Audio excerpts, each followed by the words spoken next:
嘿，今天玩具了吗？主角的光芒在一狗票新人类面前实在暗淡啊，导致系列作的敌人在游戏里强得跟鬼一样。本集来看看由千纸链出品的 Realbot 重战机艾尔刚。登场于作品《重战机艾尔刚》，叙述一个外星世界有个强大的独裁政权，于是主角身为多年前被灭的王国王子与反抗军一同奋战的王子复仇记啊。不过结局感觉以为是主角方的胜利，但实实在在是大头目完成了他的复仇大计。本作的监督是钢弹之父富野由悠季，所以结局会那么唏嘘也是相当合情合理的。本款的外盒相当的纯净漂亮哦，白色加上深蓝色，千纸链近来的外盒表现的确有在进步，应当给予称赞。艾尔刚，主角一族遗留的 A 级重战机，以原始的重战机凯拉姆为基底的改良机型，以高度泛用性还有易于量产为特色，所以可以适应各种状况的战局。对于后勤的准备也就比较简单啦，但也因为这样，并没有特别突出的部分啦，是因为那个综合能力很高，所以还是足以被列为 A 级的重战机。原始设定头顶高是20公尺，本款以千纸链来说算是大只哦，头顶高有20公分，所以虽然是无比例啦，但大概就是1/100。重量上虽然是合金完成品，但这点就是千纸链风格了哦，大概只有这么重。对照原设计，两者的差异度相当的大呀。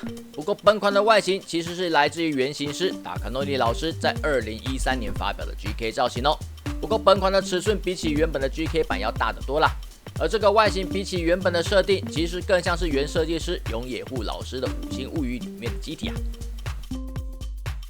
头冠的尺寸就加大了许多，脸的尺寸则缩小了不少。身形也是改得相当大的地方，原本的设定比较有机械感，本款则是比较偏向人形的曲线感。另外就是脚掌啦，原本是3爪的脚掌，也改为五星物语风格的高跟鞋类型哦。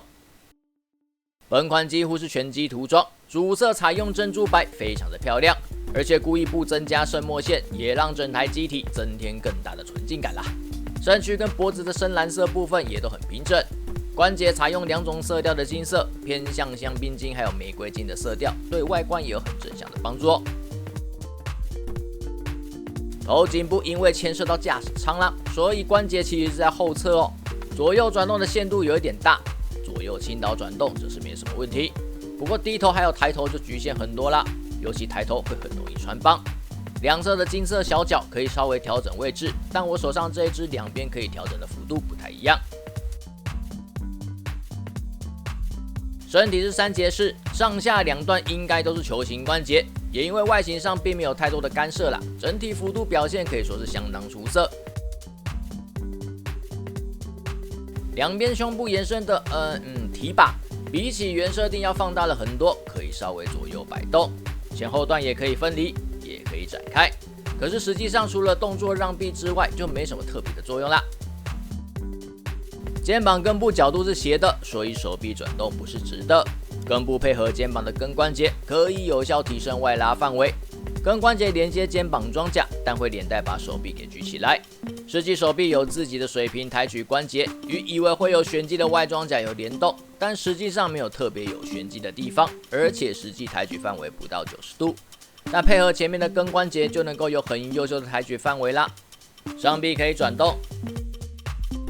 下臂也可以转动，手臂弯曲有2段关节，但实际幅度大约只有稍微超过90度哦。不过下臂转向之后，就能用额外的可动关节来提升幅度。腕部的装甲可以稍微前后摆动，附有3.5对的替换手手，每个手手的根部也都有一段上下调整的关节哦。大腿的侧裙甲可以拉开转动，大片的后裙甲有双关节可以调整位置。髋部根部有些微的上下摆动，大腿抬举可以轻易的超过90度。大腿转动可以联动髋部的关节，但那个幅度不大。膝盖关节就有点奇妙哦，一定要先转下面的关节，再转上面的关节，才能够接近小腿贴大腿，关节的内部构造也才不会被折断哦。回折之后的位置也会有所改变，要记得调整。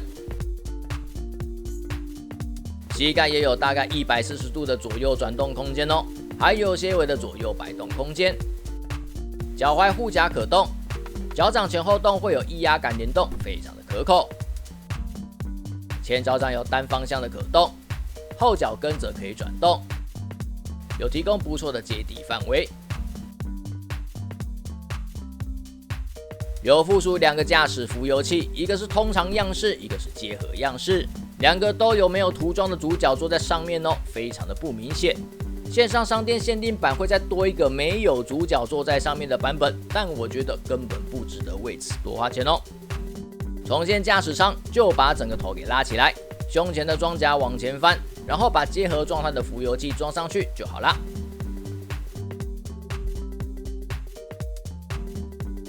左右手臂各有一把光束刀，刀架可以独立展开，刀柄也可以拆下来手持。刀刃的特效则附属了3根，刀柄也有附属一个双头刃的版本可以选用。小腿左右两侧的外装甲可以展开，重现原作中推进飞行时的样貌。小腿的内部构造也就表露无遗啦，但并没有马虎哦。除了可口的液压管设计之外，漂亮的金属涂装也就依旧美丽。背后的喷射背包其实是个外挂装备，可以选择装或是不装。2根平衡翼内侧的喷嘴有金属涂装，整个背包都可以重现收纳状态。盾牌正面采用蓝色金属涂装，相当的漂亮。虽然外形朴实，但很出色。内侧有各种武器的收纳，两边长长的是左右手用的强力能量炮。中间2根光束刀刀柄跟2手臂的内侧是一样的哦，也都可以取下使用。下方有一颗散弹手榴弹，可以取下，但它不会真的散开。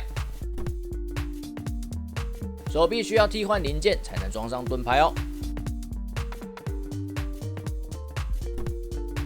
2根强力能量炮有分左右边哦，能量管的安装位置要朝外侧。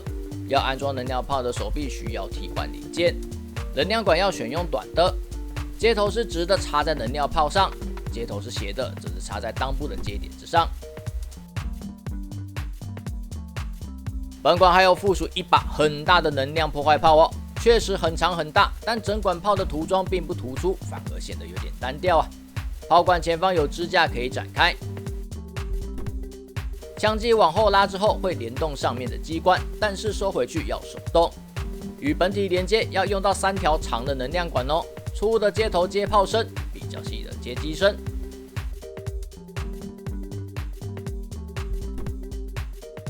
本款并没有附属任何支架、牵直链，小气巴拉。没有错，又是一款因为游戏《超级机器人大战》而认识的作品啊。但是当年游戏里的那一狗票钢弹新人类实在太鬼了，导致重战机的主角虽然能力不俗，却没有那些人好用。近年来，因为游戏的数值计算方式有改，新人类们就没有那么鬼啦。这款主角若有登场的话，也就比较会被看见啦，只是比较而已。本款的魔改外形更接近《五星物语》的风格，加上纯白色的外形，我个人是相当喜欢这个造型哦。也因为带来不小的贵气感，顺便就呼应了主角是个王国王子的身份啊。外形完全没有问题，真的有漂亮，把玩性上可动的范围也相当充分。原始设定的武装也都附属的非常齐全，尤其通常可能不会有的能量破坏炮，虽然不够精致，但也是很大管的给附了进去。综合来说，本款还是有给我很不错的满足感呀。总之，毕竟这款的外形还是有很大程度的修改，喜欢原设计的还是比较建议去收其他品牌哦，虽然真的不太好收了啦。而要是不排斥魔改外形的话，这款是可以参考一下哦。就这样，记得点赞、订阅、分享，拜拜。